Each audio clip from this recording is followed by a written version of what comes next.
2020년 6월 25일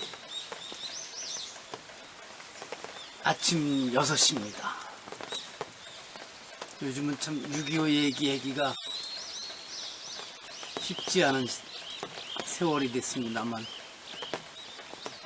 제가 태어나기도 5년 전에 전쟁이 일어났죠. 그 당시 서울에 와서 해방되고서 서울로 가셔서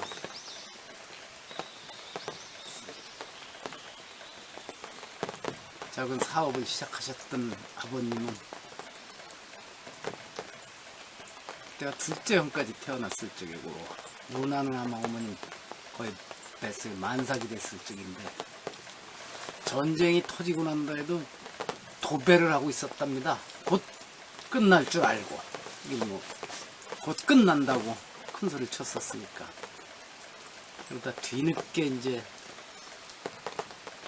걸어서 그 당시에 아버님, 어머님, 초등학교 1학년인가 됐었던 큰형님, 우리 나이로 3살짜리 둘째 형님, 누나는 뱃속에 크게 있고, 또 그때 사촌 누님이 결혼 전이니까 지금은 다 이제 90줄이 됩니다만, 서울 와서 같이 있어서 그렇게 해가지고 뒷짐들을 지고 며칠 만에 고향까지 무사히 가셨답니다. 고향 마을 다 거의 가까워져서 큰형 보고 먼저 가서 큰아버님께 알려라 그랬더니, 큰아버님이 그 고개까지 마중 나오셔가지고 아버지 붙들고 한참 울으셨답니다. 동생 가족도 못 보고 내 딸도 못 보고 이러는 줄 알았다고. 20여 년 전인가요? 제가 20여 년이 넘겠네. 그때 처음으로 프레스토 승용차 또 사서 움직일 적에, 아마 저하고 같이 형 집에 사실 적일 겁니다. 아버지 어머니 모시고 일부러 고속도로를 안 타고 국도로해서 갔는데, 경기도 광주 어디쯤 지나는데 아버지가 그러시더라고요. 여기쯤 지나는데 비행기가 요란스럽고 그래가지고 아주 깜짝 놀랐던 적이 있다 그러시면서, 그 6.25 시절, 한국 전쟁 시절 피난 얘기를 하셨었습니다. 아마 이런 사례, 옛날 그 직접 겪은 얘기들을 잘 정리해 놓는 것도 필요할 것이라고 저는 생각합니다. 오늘 6.25 6월 25일이니까 돌아가신 아버님, 어머님의 그 시절 겪은 얘기들을 들었던 게 또 생각이 납니다. 어제 비가 오는데도 순문거서 법성화보살 내외와 여손보살이 아침 일찍 왔습니다. 와서 또 이것저것 일 많이 챙겨주었고, 특히 작년 가을 어느 땐가 저는 자전거를 한번 타야 되겠다, 다시 타야 되겠다 싶어서 인터넷에 주문하면서 되게 조립품이 오는 줄 알았더니 나중에 보니까 반조립품인데, 겉에 경고가 거짓 뭐 경고죠. 전문가한테 가서 조립을 받으라고. 친구들도 보더니, 야, 그 2, 3만원 주면 조립할 텐데 가져가서 해와 그랬는데, 그게 언제 또 차에 싣고 하기도 어렵고 그랬었습니다. 근데 어제 선문고서 형님이 도구 다 가져와서 자전거 조립을 아주 잘 해줘서 저한테 딱 맞게 높이도 해줬습니다. 높이는 제가 조절하면 되지만. 그래서 빗속에서도 이 마당에서 한번 시승을 해보았습니다. 그렇게 잘 또 한번 갔고요. 어제는 반가운 소식도 있고, 뭐 늘 그렇습니다만 세상이라는 게 반가운 소식과 함께 어두운 소식도 들리죠. 중국의 그 이번에 코로나 바이러스 발원지이기도 하죠. 우한에서 어느 스님이 농사 지은 아마 채소들을 곳곳에 힘들게 된 사람들한테 직접 거두어서 나눠주고 있어서 지금 그 가라앉은 여러 가지 사회적 분위기를 업시켜주고 있다는 뉴스가 있어서 참 반가웠습니다. 어두운 소식은 BJ 아들들 둘이 그러는 거야. 뭐 이건 참 권력의 속성이기도 하고 돈의 속성이기도 하다는 생각을 하는 것으로 그냥 정리했습니다. 그렇지만 또 거기 붙어서 이쪽 저쪽 편들어서 오히려 갈등을 더 증폭시키는 사람 중에는 뭐 이름이 널리 알려진 신부도 있고 뭐 이러더라고요. 그래서 이 사람들이 이게 옳은가? 응? 거기 붙어서 돈 뜯어먹으려는 사람이 혹시 있다면 또 모르겠지만 그 나이살이나 먹은 신부가 뭐 그런데 끼어들어서 그러나 하는 생각이 들었습니다. 가장 걱정되는 것은 중국의 시진핑과 인도의 모디 총리가 양쪽이 다 거의 국수주의에 가까운 또 민족주의적인 걸 내세우는 사람들인데 제가 보기에는 내부 문제를 또 풀기 위해서 내부 갈등을 가라앉히고 하기 위해서 국경에 긴장을 고조시키고 있는 것 같습니다. 이제까지는 뭐 중국 사람 총은 아직 안 쐈다는데 몽둥이로 중국 군인들이 인도 군인들을 죽이기도 하고 있는데 어제 뉴스 보니까 인도도 군에 중국과의 전쟁에 대비하라는 명령을 내렸다고 나왔어요. 그러면서 인도 군인들이 막 훈련하고 있는 장면이, 사열하고 있는 장면이 나왔는데 둘 다 이 두 세계 최대 인구 대국인데 그냥 국경에서 소규모 충돌 정도로 끝나면 모르겠지만 자칫 잘못하면 훨씬 더 큰 전쟁으로 이어질 수도 있고 거기에 아마 미국이 아무래도 인도 편을 들어서 지금 부추기고 있지 않을까.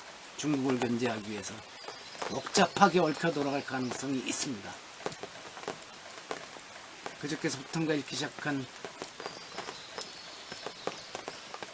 서양 현대사 책 다시 보면 1차 대전이 발발하고 2차 대전이 발발할 적에도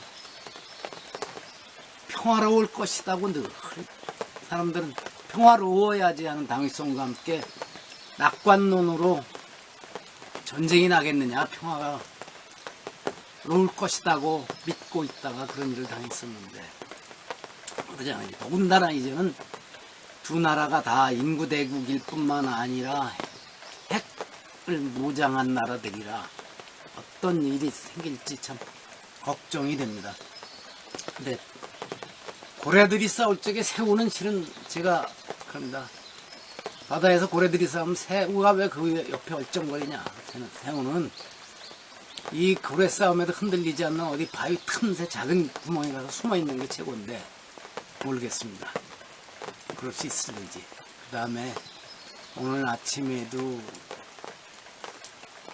또 걱정되는 뉴스가 중국 남부지방이 지금 홍수가 아주 심각한 수준까지 이르는 모양입니다. 그래서 세계 최대의 댐에 들어가지 않을까 싶은데 아소연 댐하고 크게 어떤지 모르겠지만 옛날 삼협이라고 하는 산사댐의 붕괴 우려 가능성이 제기되는데 중국 정부는 물론 시스템이 완벽해서 걱정하지 말라. 이건 100년에 한 번 오는 홍수에도 대비할 수 있게 돼 있다 그런다는데 실은 100년에 한 번 올 정도의 큰 홍수에도 대비한다고 하지만 어떤 때는 그 100년 만에도 오지 않는 105년 만에 한 번 올 수 있는 홍수도 올 수 있거든요. 그래서 저는 시스템이 완벽하다고 믿으라 그러는 말은 어느 나라 정부가 얘기해도 믿지 않습니다. 그 과학자들의 말도. 그냥 어쩔 수 없이 믿는 신용을 하고 거기에 순응해서 살 뿐이지 시스템은 99.99%가 완벽에 가까워도 나머지 0.01%에서 문제가 생기면 재앙을 몰고 올 수가 있는 것입니다. 그런 일들은 미국의 9.11 시절에도 봤고 언제든지 일어날 수 있는 일이라고 저는 그렇게 보고 있습니다. 자, 여기까지 말씀드리고 방호제 영상편지 76번째 순서입니다. 위산 구인 공휴일괴. 산을 만드는데 구인, 인은 앞에 사람 인변은 이거 발음일 뿐입니다. 한 길 이런 겁니다. 그러니까 여기서 산이라는 게 높은 산 얘기는 거 아니에요.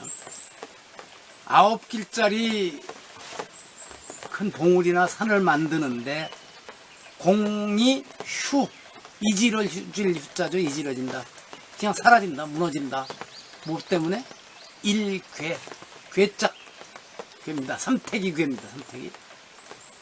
한 삼태기 흙이 모자라서 그 공들여 쌓은 9길 높이의 산이 무너지게 된다. 이것도 서경 여편에 나오는데 이거 소공이 말했다고 합니다. 자, 그래서 모라시데스지는 산을 만들어서 9길이나 되는 높이에 도달하게 되었다고 하더라도 마지막 한 삼태기의 흙으로 끝나는 흙 은반을 그만두어 버린다면 그때까지의 공은 아무것도 없게 된다. 그랬어요. 그래서 저도 2015년 8월 18일에 이렇게 했습니다. 세상 살아가면서 숱하게 보는 일이다. 마지막 마무리에 들여야 할 아주 작은 노력을 기울이지 않아 몇 달, 몇 년 동안의 노고를 헛수고로 만드는 일들을 이랬어요. 많이 겪죠? 저도 그렇고 혹시 제 이 영상 편지를 보시는 분들도 그 마지막 마무리를 안 해서 99시간을 열심히 일하고 마지막 1시간을 안 해서, 아니 그게 아니라 9년 10년 동안 열심히 쌓아놓은 일인데 마지막 몇 분의 마무리만 하면 될 것을 다 됐다고 그냥 방치하고 있다가 망쳐버린 일들이 꽤 여러 차례 있으셨을 거라고 짐작합니다. 하긴 그런 실수도 안 하고 살아왔다 그러면 인간이 아닐 수도 있죠. 아주 크게 나라를 망친다든가 자기 몸을 완전히 망친다든가 집안이 무너진다든가 이런 거 아니면 어떤 때는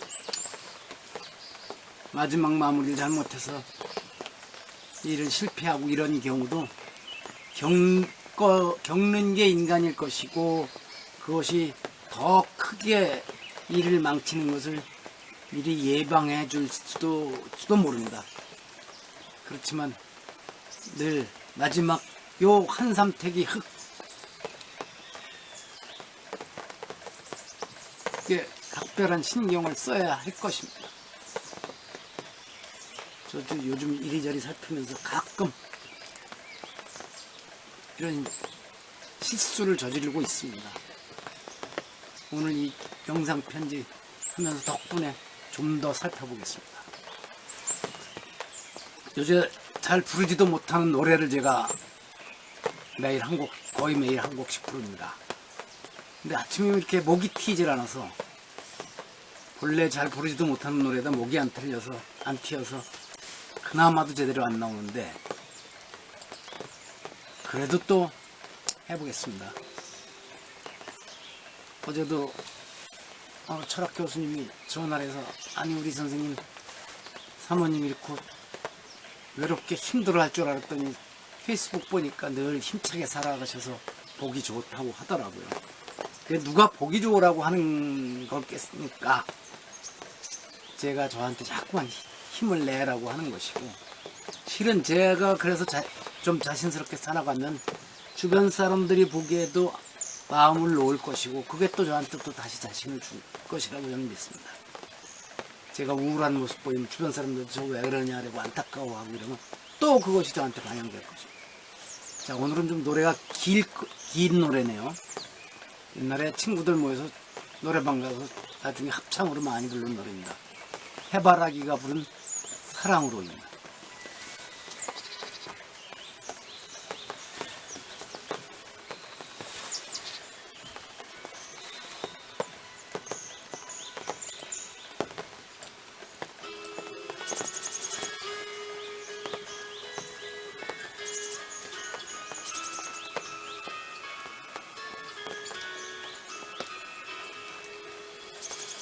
내가 살아가는 동안에 할 일이 또 하나 있지.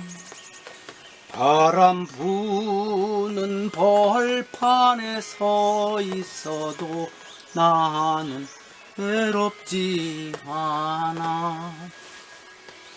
그러나 솔잎 하나 떨어지면 눈물 따라 흐르고 우리 타는 가슴마다 햇살은 다시 떠오르네.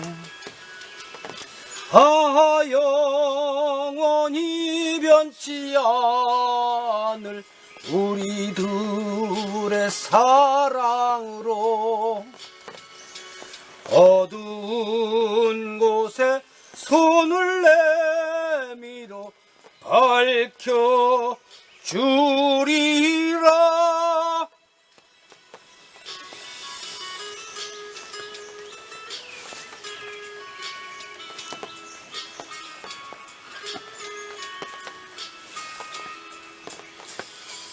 내가 살아가는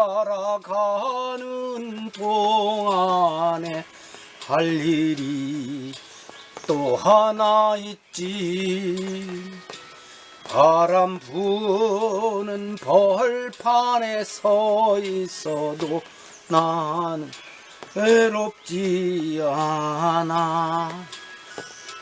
그러나 솔잎 하나 떨어지면 눈물 따라 흐르고 우리 타는 가슴마다 햇살은 다시 떠오르네. 아, 영원히 변치 않을 우리들의 사랑으로 어두운 곳에 손을 내밀어 밝혀주리라. 아, 영원히 변치 않을 우리들의 사랑으로 어두운 곳에 손을 내밀어 밝혀주리라. 아, 영원히 변치 않을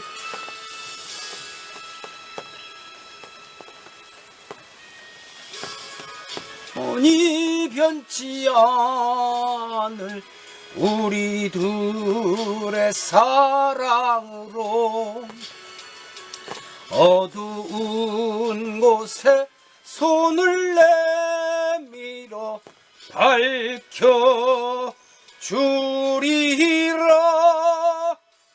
라라라라라라라. 우리들의 사랑으로 어두운 곳에 손을 내밀어 밝혀주리라.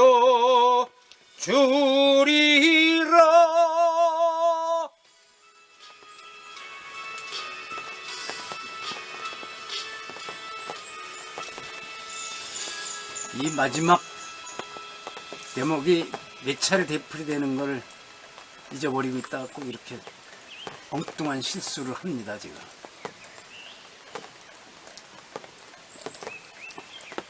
이것으로 한국 전쟁이 발발한 날이죠. 6월 25일 아침에 띄우는 영상 편지를 마칩니다.